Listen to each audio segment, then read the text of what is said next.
안녕하세요. 저는 68살 황미영입니다.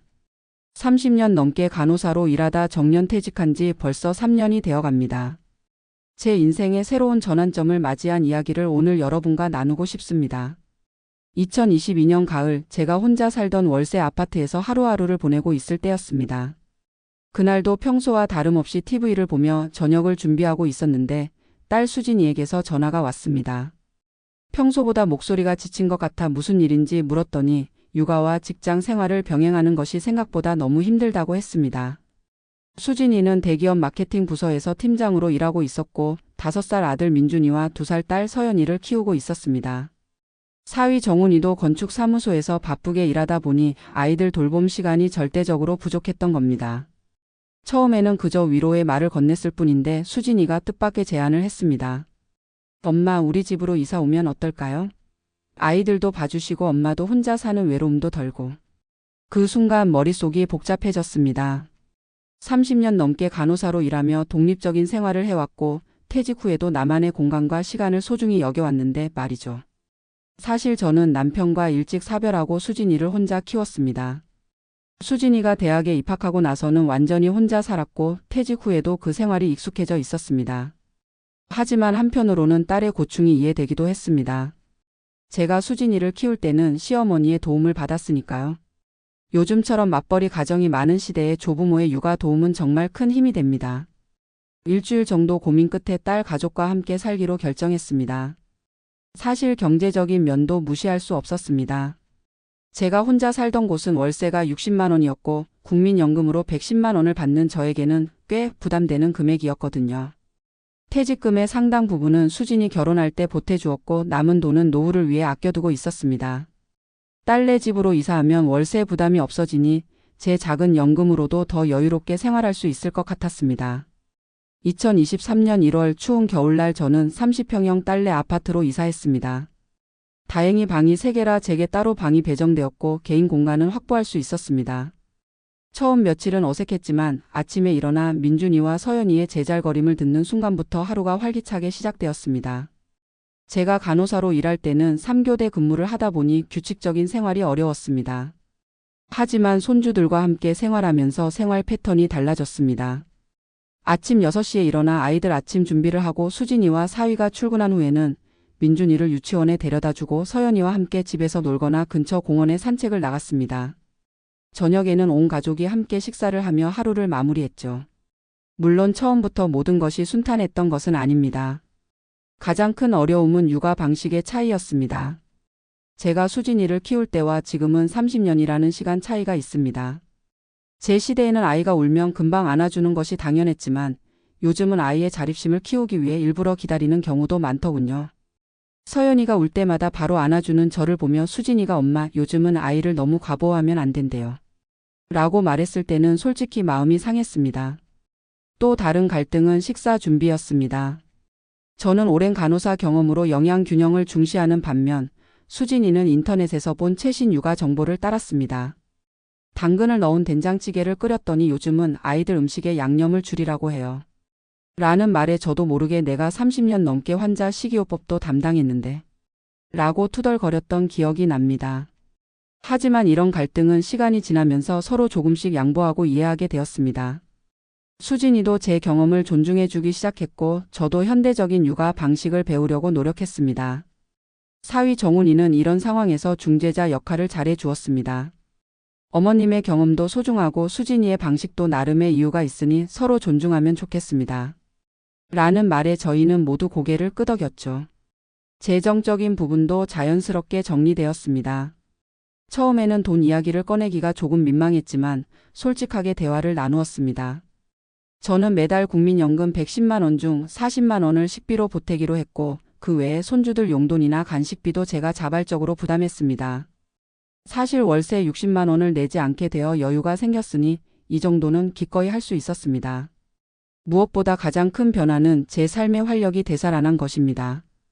퇴직 후 처음 1년은 갑자기 찾아온 여유로움이 좋았지만 점차 무료함과 외로움이 찾아왔었거든요. 직장 동료들과의 만남도 점점 줄어들고 혼자 TV를 보며 보내는 시간이 늘어갔습니다. 하지만 이제는 민준이와 서연이 덕분에 웃음이 끊이지 않습니다. 민준이는 호기심이 많아 끊임없이 질문을 던집니다. 할머니, 하늘은 왜 파랑색이에요? 구름은 어디서 자요? 같은 질문에 답하기 위해 저도 함께 공부하게 되었습니다. 간호사로 일할 때는 의학 지식만 업데이트했는데 이제는 아이들 교육을 위해 다양한 분야에 관심을 갖게 되었죠. 지난 가을에는 민준이와 함께 집 근처 도서관에서 하는 과학 특강에 참여했는데 저도 모르게 질문을 하고 있더군요. 서연이는 아직 어려서 제 손길이 많이 필요합니다. 아침에 일어나면 제일 먼저 할머니하고 불러요. 그 작은 목소리에 하루의 피로가 싹 사라집니다. 서연이에게 그림책을 읽어주거나 함께 블록놀이를 하다 보면 시간 가는 줄 모릅니다. 퇴직 후에 생겼던 허전함이 사라지고 다시 누군가에게 필요한 사람이 된 것 같아 행복합니다. 물론 개인 시간도 중요하게 여깁니다. 아이들이 낮잠을 자는 시간이나 수진이와 정훈이가 주말에 아이들을 데리고 놀러 갈 때는 저만의 시간을 갖습니다. 간호사 시절 친구들과 차를 마시거나 동네 노인복지관에서 하는 요가 수업에 참여하기도 합니다. 예전에는 생각지도 못했던 취미 생활도 시작했어요. 인터넷으로 뜨개질을 배워 손주들 목도리와 장갑을 만들어 주었더니 너무 좋아하더군요. 손주들과 지내면서 가장 행복한 순간은 아이들의 성장을 가까이서 지켜볼 수 있다는 점입니다. 수진이가 자라는 모습을 놓쳤던 시간이 많았는데 이제는 손주들의 매 순간을 함께하고 있습니다. 서연이가 처음으로 할머니라고 또박또박 말했을 때는 눈물이 날 정도로 감동이었습니다. 민준이가 유치원에서 배운 노래를 저에게 들려주며 뿌듯해하는 모습은 그 어떤 선물보다 값집니다. 동거 생활 초기에는 걱정했던 사생활 침해 문제도 서로 배려하면서 잘 해결해 나가고 있습니다.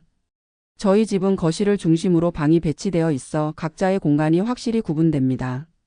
제 방에 들어올 때는 아이들도 노크를 하도록 가르쳤고 수진이 부부의 방도 마찬가지입니다. 저녁 8시 이후에는 아이들이 자러 가고 어른들만의 시간이 됩니다. 이때는 각자 취미 생활을 하거나 가끔은 함께 드라마를 보기도 합니다. 사실 저의 이런 결정을 처음에는 간호사 시절 동료들이 걱정했습니다. 미영아, 자식 집에 들어가면 나중에 힘들어질 수 있어. 라고 충고하는 친구도 있었죠. 퇴직 간호사 모임에서도 비슷한 경험을 한 선배가 처음에는 좋아도 나중에 세대 차이로 갈등이 생길 수 있으니 서로 독립성을 유지하는 게 중요해. 라고 조언해 주었습니다. 그래서 저는 미리 수진이와 솔직한 대화를 나누었습니다. 엄마가 도움이 필요 없게 되면 다시 독립할 수도 있다는 것과 서로의 생활 방식을 존중하자는 원칙을 세웠죠.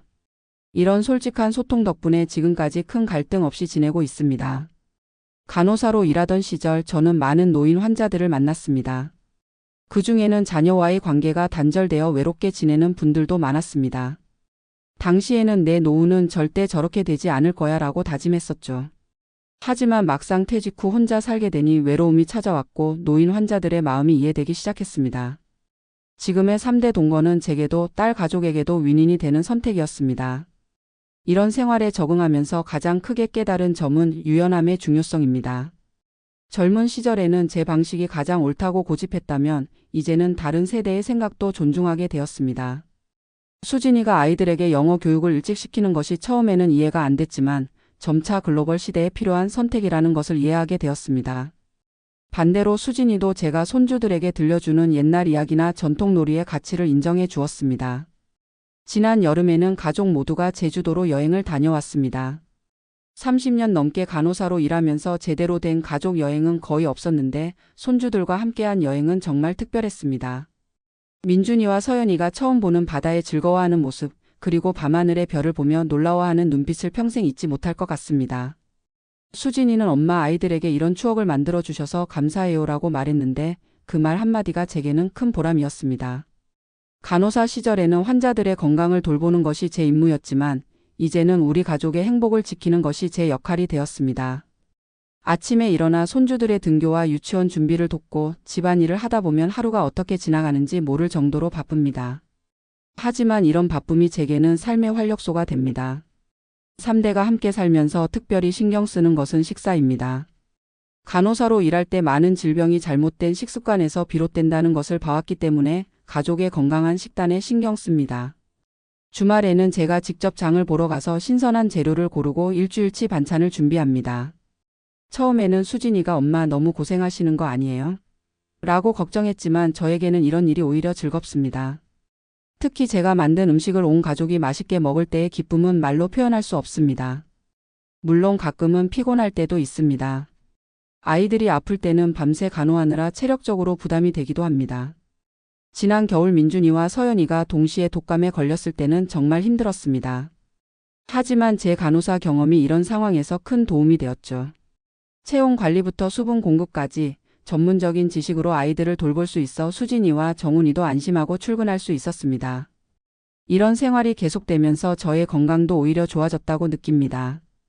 퇴직 후 혼자 살 때는 무릎 통증이 심해 병원에 자주 다녔는데 지금은 아이들과 놀아주느라 자연스럽게 운동이 되어 통증도 줄었습니다. 의사 선생님도 규칙적인 생활과 적절한 활동이 관절 건강에 도움이 됩니다. 라고 하셨는데 정말 그런 것 같습니다. 가끔 퇴직 간호사 모임에 가면 친구들이 제 얼굴이 달라졌다고 합니다. 미영이 얼굴에 생기가 돌아. 손주 육아가 보약이구나.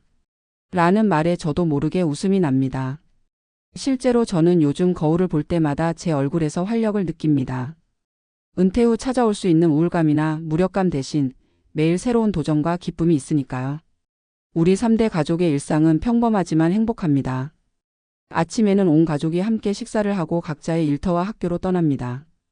저녁에 다시 모여 하루 있었던 일을 나누며 웃음꽃을 피웁니다. 주말에는 근처 공원에 가거나 가끔 문화생활을 즐기기도 합니다.